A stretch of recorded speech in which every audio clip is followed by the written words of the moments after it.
On today's Locked On Jayhawks, three biggest takeaways from KU's loss to Arizona State, including why the blame pie has a bigger share this go-around.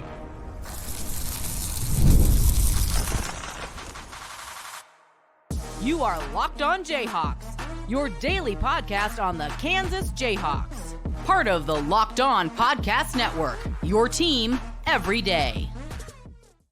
I'm Derek Johnson. You can find me on Twitter at DJohnsonRadio, and this is Locked On Jayhawks. You can find our show anywhere you get your podcast, including on our YouTube page where you can like and subscribe to the show. Thank you to the everydayers catching each and every episode. Thank you for making LOJ your first listen every day. We're going to be talking three biggest takeaways from the KU loss to Arizona State, about the blame game, titles in the coaching game, and why it's time for the young guys to get a little bit more PT. Plus, we'll get to the top and bottom performers, according to PFF, in the KU game against Arizona State. This episode is brought to you by FanDuel Sportsbook, where you can make every moment more. Place your first $5 bet, and you'll get started with $200 in bonus bets guaranteed. Visit FanDuel.com to get started today.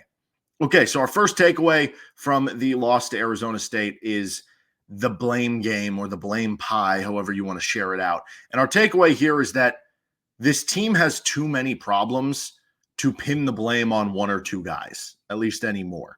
There are other issues at hand, and that's part of the problem too, that you can't just look at one or two specific things and say that is everything. Right now, it is basically a little bit of everything. Maybe you can like there are a few things here or there where it's like, yeah, that's not really the problem, but there are more problems than there are not problems, basically. And that's how you wind up at 1-5. And honestly, I do think early in the season, like it was an accurate assessment to be like, you know, the blame pie probably was mostly on a short amount of things. Like, yes, the KU defense could have done a better job in crunch time in the Illinois and UNLV games, but like overall, the bigger blame pie was kind of on the lack of passing game and the quarterback and the offense coordinator and stuff like that.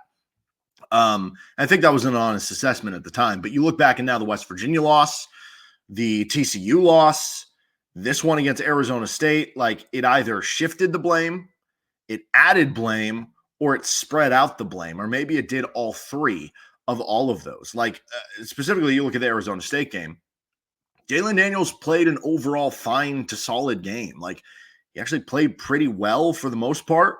He did have a couple passes he missed. Everybody's going to miss passes though, right? I mean, there was a couple that maybe could have been intercepted. They weren't. Got a little bit lucky there, but still. You had the one that was incomplete to Quentin Skinner in the end zone. And again, you would like to have those back. In an ideal world, you would hit all of those, right? But overall, it was still a positive performance from where things have been for Jalon Daniels. Good enough to win, even through some of those mistakes. I think this is the way you put it. Like, same thing for Jeff Grimes. Like, probably had far from a perfect game play calling, right? You think about the third down at the end of the half where you run on 3rd and 5 and you just basically give the football back.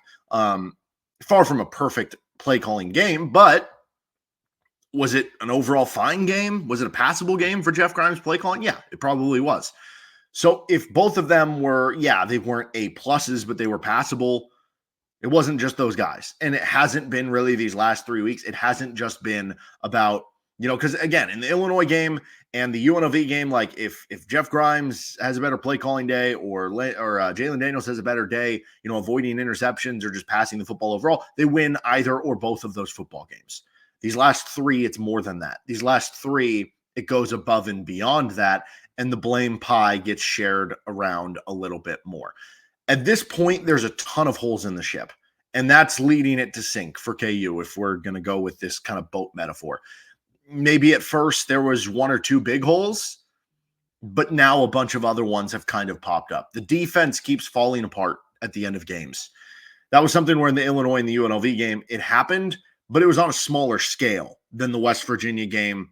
And I guess really this last week with the Arizona State game. Like the UNLV game was one long drive where you had a weird fumble thing happen and they converted a couple close 4th down plays. The Illinois one was, hey, you couldn't really get off the field at the end of the game and you kind of got weirded out by that weird punt that could have been a safety, whatever, dumb rule, right? The West Virginia one was you gave up 2 touchdowns in the final 4 minutes. The TCU one was you just kind of got shredded all day long. The one this past weekend against Arizona State was you just gave up too quick of touchdowns. You give up, 21 points? I have that right? Yeah, 21 points in the fourth quarter. And you give up, touchdown basically in a minute and a half with all running plays except for one on the final play of the drive. So, it's another level, and you're falling apart at the end of games. It's getting worse. The tackling and the pass rush was missing all game in the game against Arizona State specifically. The pass rush hasn't been great, I think, all season long, but it has certainly been tanking over these last, I think probably since the UNLV, probably since you've started conference play. The pass rush hasn't really been there for KU. The game management, or the struggle in game management, has kind of caught up to KU. I've always thought that KU hasn't been aggressive or as aggressive as they should be. We've gone over some of the numbers. I thought with Jeff Grimes calling plays, because he came from, being very aggressive at Baylor. I'm sure some of that was Dave Aranda. Maybe some of that was him. I don't know. Certainly what we've seen so far at Kansas, that hasn't translated over. I thought it was going to in the early part of the season. That hasn't been the case. Kansas is not one of those teams that's going for a lot of fourth down tries. And it's just little game management things, whether it's that, whether it's,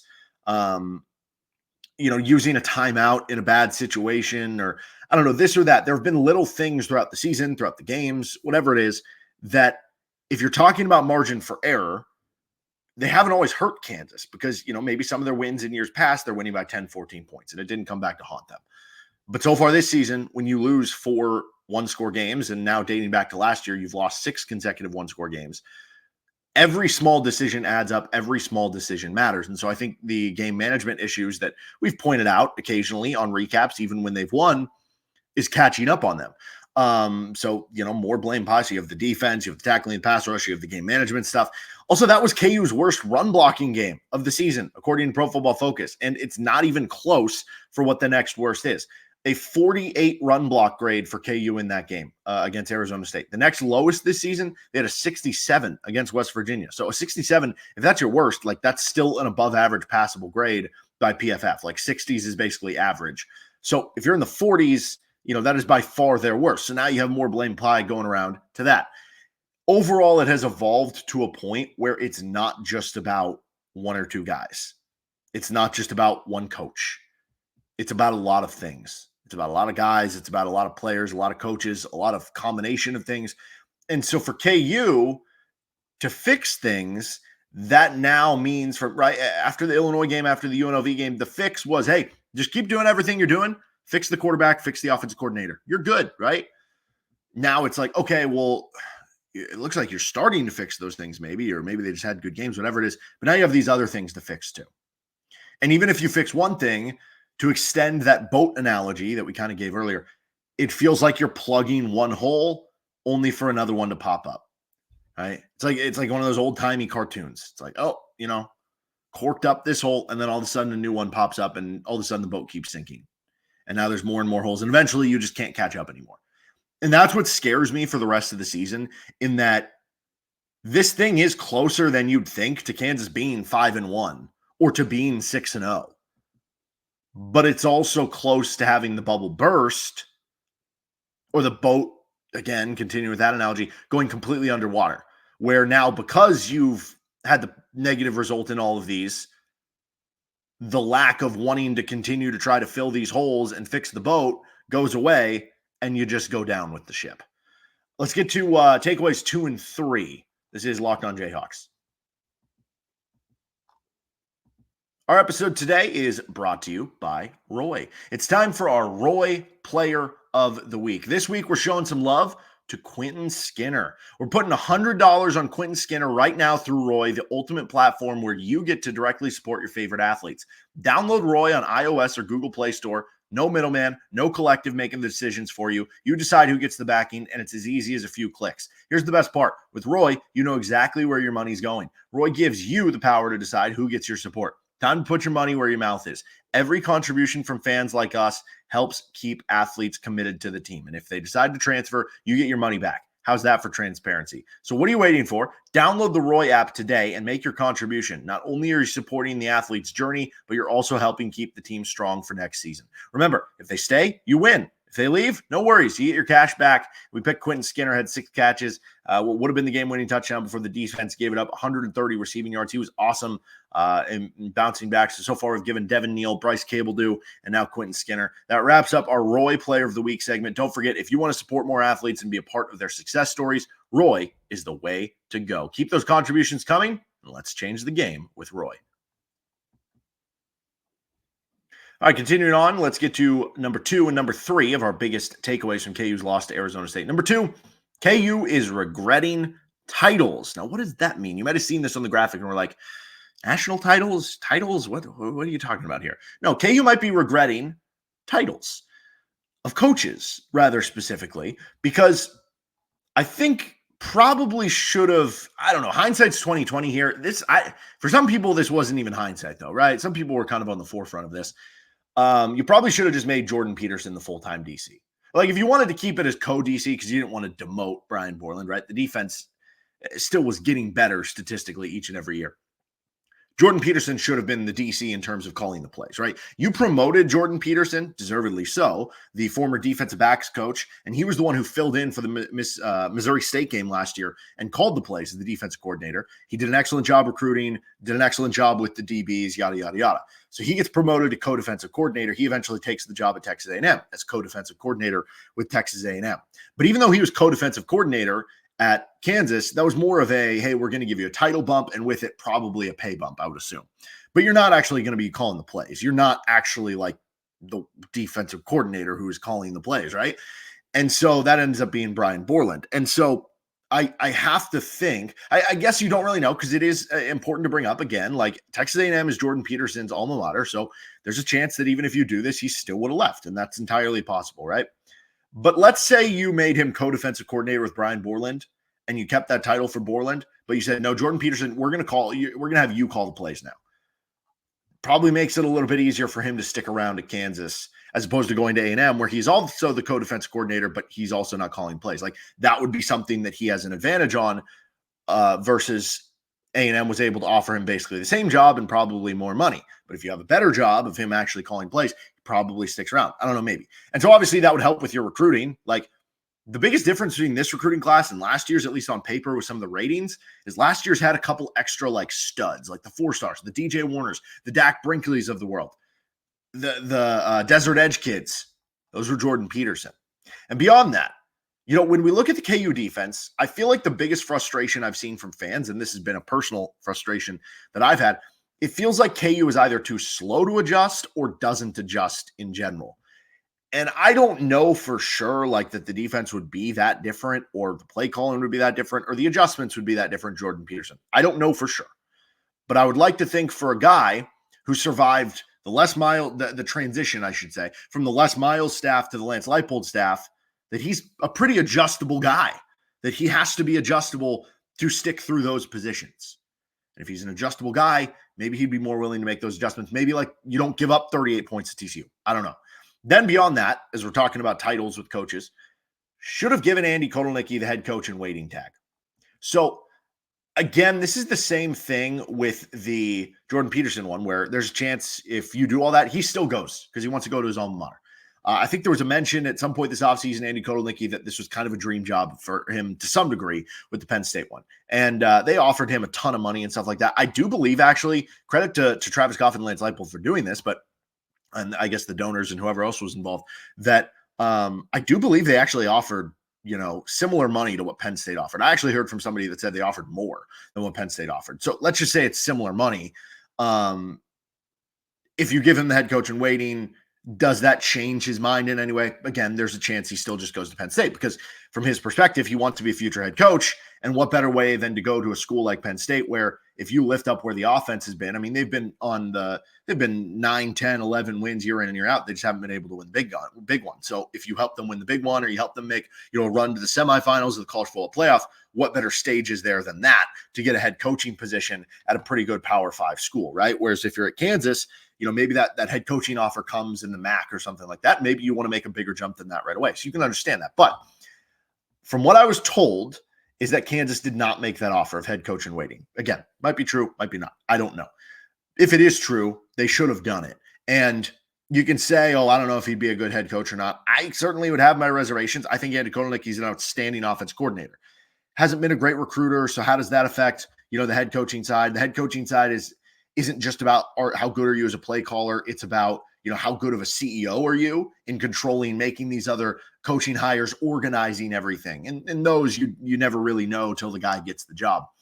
But I've also seen enough guys who have been named head coach in waiting that never actually become the head coach. The one that I always remember is like the poster boy for this is Will Muschamp. He was the defense coordinator at Texas when I think they went to the national championship game against like Alabama. He was named head coach in waiting for Mac Brown. He ends up leaving before he was even named the head coach because he's like, I don't know, Mac Brown could be here who knows how long, and ends up taking the head coaching job at Florida. Like there's a chance you could have named Andy Kotelnicki head coaching and waiting, and then in 2 years from now anyway, he takes another head coaching job that it's not even really a thing. And so I guess what is the downside if you did name him head coach and waiting and eventually he becomes your head coach, and let's say it doesn't work out, would it be that much worse than this season that's happening right now? But this season right now would probably be better than the one that was happening. And so if you look at it and say, okay, Kansas was able to offer around the same money, maybe even more than what Penn State offered, but you're offering head coach and waiting and Penn State didn't do it, maybe that would have been the difference in him staying. And if you still had Andy Kotelnicki and you still had Jordan Peterson, I feel like you'd have the recruiting side with Peterson, maybe more adjustability on defense. And I think we know that the offense would be a lot better for KU. Now, I know Penn State, it's impossible to know like just how good the offense has been. I think it's important to point out they only scored 21 on that same Illinois team. I do think they've been keeping some stuff offensively if you've been watching some of the games because they're saving them for the big games when they really need them. That said, I guess there's no guarantee about, this or that with what happens, but I do think that is a bit of a regret. That was a bit of a long one. Number 3, time to give the young guys more run. We've talked about takeaways the past couple of weeks about how some of the young guys have been playing a little bit better. Now it's time to give them more playing time. Number 1 to this, can't get much worse, right? Can't get much worse. You're losing every game. What's the big deal? 2, a lot, not all of the veterans, but a lot, maybe a lot is too much. A decent amount of some of the veterans have underperformed, or by performance have been a part of KU getting to this point of why they're 1-5 to this point in the season, and it's a lost cause. Again, not everybody for sure. 3, some of the young guys are figuring it out, right? Like Blake Harreld's been playing well. DJ Warner just had a big one of his better games last week in terms of like most snaps and stuff. Now you have the bye week to improve even more and get more comfortable with earning a bigger role. 4, fans at this point want something to watch for and give them hope for both the future and for the 2025 season. And I don't know, maybe that isn't the difference of adding some extra fans to Arrowhead. Couldn't hurt. But what better way than to see the young guys step up? Now, this is not me saying that just like, start every freshman and don't play any of the veterans and they shouldn't play at all. No, that's not what I'm saying. And also like guys like Devin Neal and Kobe Bryant and players like that, like, which ones I'm talking about. They have earned their right to play till they don't want to play. Whether it's to cement their draft status or for legacy awards and honors and rounding out their KU careers that could end up in the Ring of Honor and trying to get a few more wins at Kansas, like they have earned that. They have earned that at the very least. I'm not saying take away anything from them. Let them do what they want to do. But the spots where you're playing veterans who are just kind of there because of seniority, or maybe there's a little bit better, maybe they're just like a little bit better than the younger guy behind them on the depth chart, but it's kind of splitting hairs and you're just going with the guy with the seniority and they've kind of struggled a little bit. Again, not saying they should just completely not play, but maybe they should start getting their playing time eaten into by the young guys, right? Maybe the young guys should start getting more of those snaps off the top. So yeah, guys like Devin Neal and Kobe Bryant, keep them out there, right? Let them do their thing. They have earned that. But at some point in time with some of the older guys, like for instance, with Tywan Berryhill, he's struggling right now. What good does it do for you for 2025? Why not play a little bit more of Logan Brantley, right? Logan Brantley might not be really ready right now, but it might help you more in 2025. And it's not like the guy in front of him has been doing that much better. So like examples like that. Now, what does that mean? A quarterback?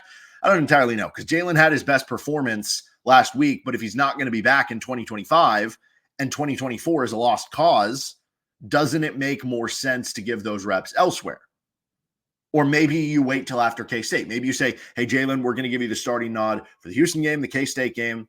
And then after that, you only have 4 games remaining anyway. Then you can rip the Band-Aid off Isaiah Marshall. You keep his red shirt anyway, and then you get the young guy reps for the next season. Or maybe they talk with Jalon Daniels, and he's open to coming back in 2025, but with a smaller NIL deal.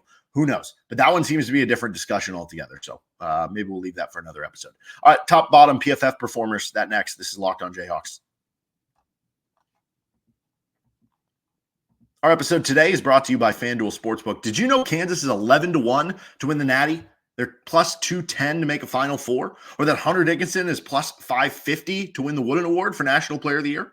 Well, when you get a hunch in the middle of the game, you can check out the latest stats, view live play-by-play, and so much more on the same page where you place your bets. You'll get started with $200 in bonus bets guaranteed when you place your first $5 bet. That is FanDuel.com, the official sportsbook partner of the Locked On Podcast Network.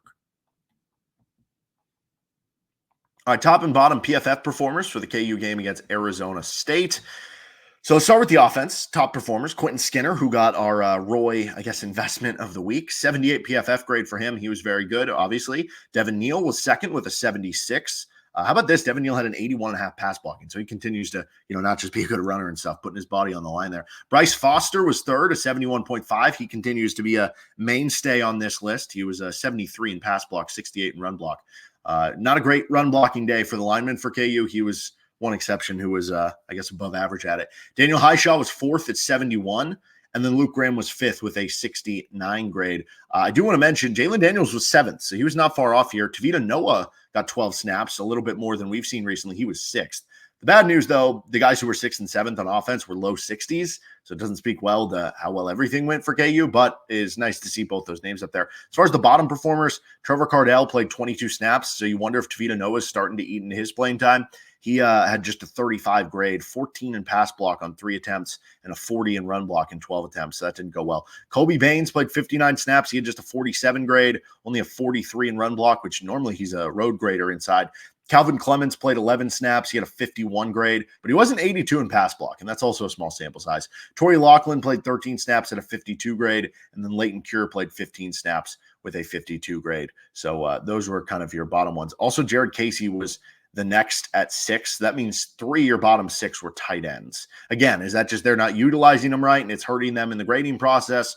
Or is there something to it that's kind of leading to that? As far as the snap counts, I do think that is interesting, though, that Noah played 12, Cure played 15, Cardell played 22, Casey played 40. Feels like they're starting to use more of the multi-tight end sets, and they're trying to get different guys on there to get different looks or maybe figure out, where the playing time exactly needs to be. Also, Shane Bumgarner, only 7 snaps. He only had a 6 pass block grade, so that's probably why. But, he was starting to get a lot more snaps in the previous week. So that kind of becomes a little bit interesting that went back down for him in this game. Defensive side of the football, your top performers.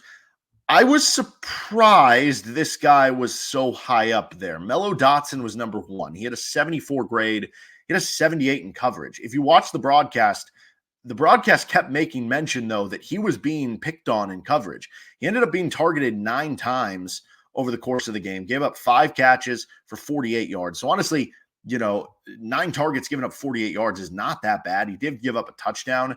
But yeah, I was surprised that it ended up being that high. I guess it helped that he forced that fumble in there too. Dean Miller was second at a 73. So we thought on first watch he had a pretty good game, and that turns out to be true. Tommy Dunn had a 69. Jalen Todd in 16 snaps. That's good to see. Had a 67. And then OJ Burrows had a 67, but just a 58 in coverage. He was 5th. Not great that guys who ranked 6th through, technically tied 8th, but it's really, 1, 2, 3, 4, 5, 6, 7. So essentially your 6th through your 13th guy or your 12th guy, I guess is how the math would work out there, were all players who played single-digit snaps. So that's not great. As far as the bottom 5, Tywan Berryhill was the lowest. He led the defense in snaps, I believe, and he had a 35 grade. That's not great. Marvin Grant had just a 40 grade. Mac Muller only played 1 snap, so whatever on that. Keenan Caldwell at a 47 grade, and then by Job, he was making good progress, so unfortunate to see that went back down the other way, was bottom 5 here at a 48 grade. And overall for Kansas, not a lot of pressures, a lot of missed tackles. They had 16 missed tackles, 7 pressures. Not great when you have double the missed tackles as you do quarterback pressures. All right, that'll do it for this episode of Locked on Jayhawks. You can find our show anywhere you get your podcast, including on our YouTube page. We'll be back later this week to talk about being at the midway point for KU football, where stock's up, where stock's down. little KU basketball, what KU can accomplish during the bye week, KU basketball recruiting, plenty more coming at you. So make sure you're subscribed to the show.